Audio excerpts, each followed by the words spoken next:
Hi, my name is Amy Dacey, and I'm the Executive Director of the Sine Institute of Policy and Politics at American University.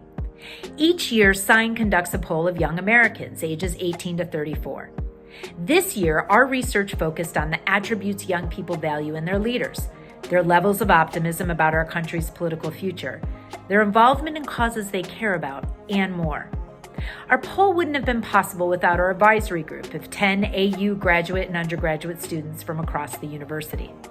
These insightful students helped us design the poll and worked with us to formulate its questions.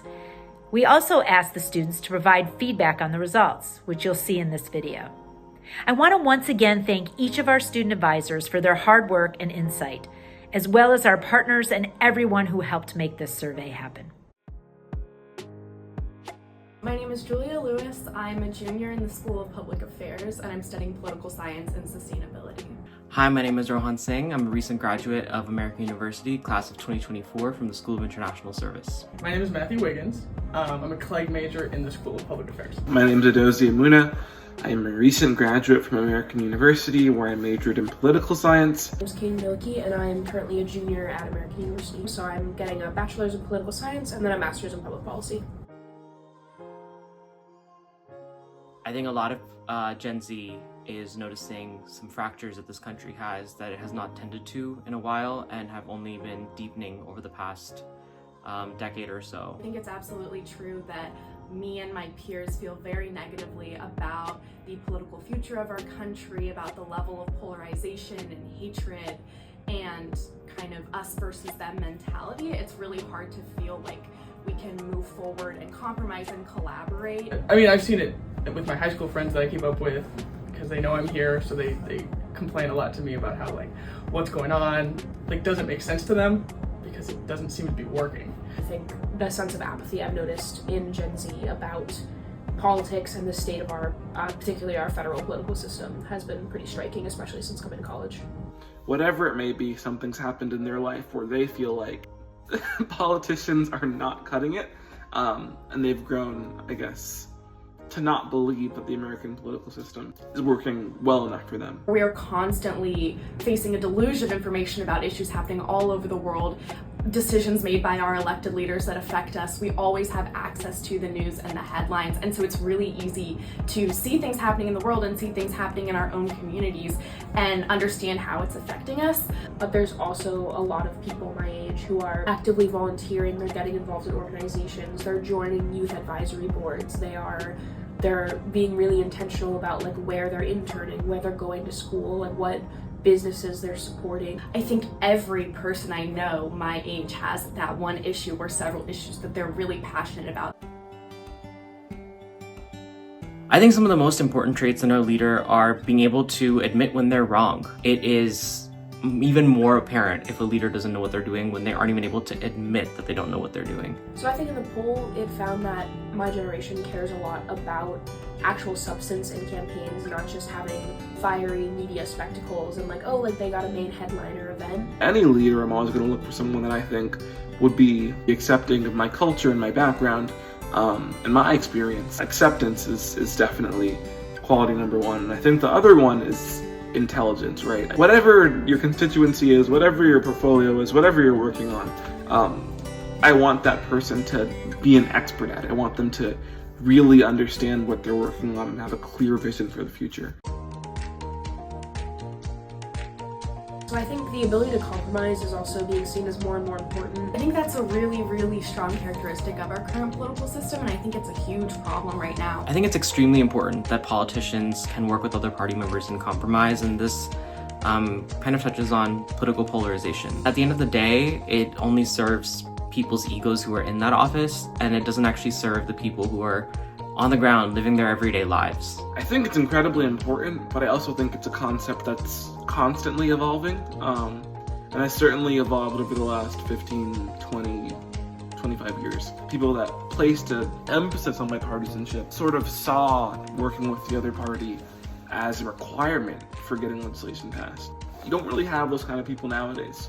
It makes you a pariah in the party if you try to, mix and mingle with people outside of your own party, and that's not how it should be. It's gonna be important to work across the aisle, so I'm hoping to see more of it, but I'm not super optimistic about it. So I was very encouraged to see that within the poll, there's a lot more involvement in these issues, because that's how we get them fixed, and that's how we move things forward. Yeah, I would definitely agree that I think Gen Z voters are passionate about a variety of issues and are taking the steps to address those issues in their own way. Thus, we always have access to the news and the headlines, and so it's really easy to see things happening in the world and see things happening in our own communities and understand how it's affecting us. Not only something that we might only personally deal with, but also that sometimes our neighbors, our peers, people who are close to us deal with, and we want to get involved and make them better. Honestly, pretty surprising to me. I think of myself as a very involved person, but I don't always see that among my peers. That focus is really essential to kind of creating a more positive political environment. I think we posture very, very well. We can post on Instagram like no other. We can protest like no other. We can make known our views as well. I think every person I know my age has that one issue or several issues that they're really passionate about.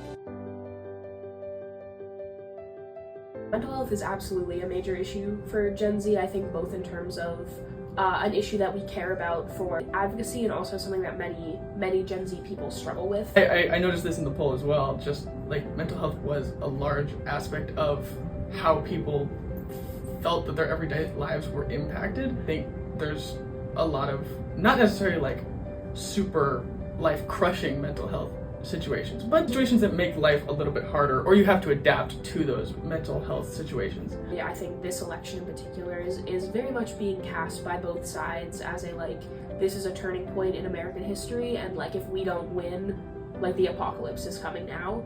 And I think that kind of extreme rhetoric definitely does not help with the anxiety that Gen Z already faces. I don't think Gen Z suffers from mental health challenges at a higher rate. I just think that we're more willing to get diagnosed and get help so long as it's available to us.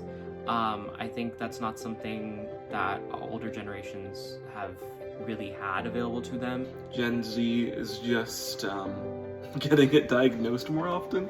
I don't know if it's more common than previous generations or if we're just more willing to talk about it. The poll really revealed that we as a generation in Gen Z are willing to talk about that. I do think that we've made a lot of strides as a society about being able to talk about mental health, and I think that's why people in my generation feel so much more comfortable opening up when they're struggling. Social media provides a really wonderful opportunity for people to come together and share their experiences and support each other in a way that was not previously possible. But I do think that the presence of social media in and of itself also is a huge threat to mental health, and I think that's going to be something that's really important to address. The policy situations that I would have assumed Gen Z is most passionate about, specifically Gaza or student debt relief, really were not that high. The economy, I believe, was the top issue for a lot of people and the majority of people within this poll. I was surprised that Gen Z is in touch enough with money and the economy to see that as their top issue. The results of this poll were kind of interesting for me because it felt like it confirmed what I already know, but that what I don't think other generations already know about my generation. I think there's kind of this misconception that we don't care about politics, or that we're too idealistic to focus on the real issues, or that a candidate's memeability is more important than their quality. And I think this poll really showed the complete opposite. I think we can see that young people are engaged, young people care about the real issues that are affecting their daily lives, whether that's affordable housing or inflation, and that they're willing to take the necessary steps to do something about it. Are there specific facets that people are looking into? How are they getting involved? I think would be really cool to look at. I think the type of advocacy Gen Z undertakes would be interesting, not only because it would show how a new generation is kind of adapting to the current political climate, but because I think it could also prove to be a very interesting kind of informational dive for campaigns, just seeing, oh, these people are interested in this issue and they're getting involved through XYZ. Here's where I can meet them halfway and maybe provide some more education or information on how to get involved in this way. I would love to see economic issues pulled. I think the only way that people my age sort of perceive the economy is through buying things, right? So you're only really seeing the economy through the lens of 18 to 22-year-old consumer. So I would love to see, I guess, more questions about the economy answered, like, do you think about GDP at all? Is home ownership a goal for you? Things like that will come into our thinking as we age. I think more of an emphasis on what a good Gen Z leader would look like would be interesting to think, because I think the understanding that a lot of politicians currently have is that, you know, pandering to Gen Z means making merch that, you know, follows the rhetoric of young people, or, you know, trying to be a part of meme culture, or, you know, trying to show that you're having a brat summer while running for office. And that, while it's great, at the end of the day, it's the substance of your policies that definitely make the change. And, but I also think that Gen Z is not a kind of single thing, right? Like, we all want our own things, as was shown in the poll last year. We're not a monolith.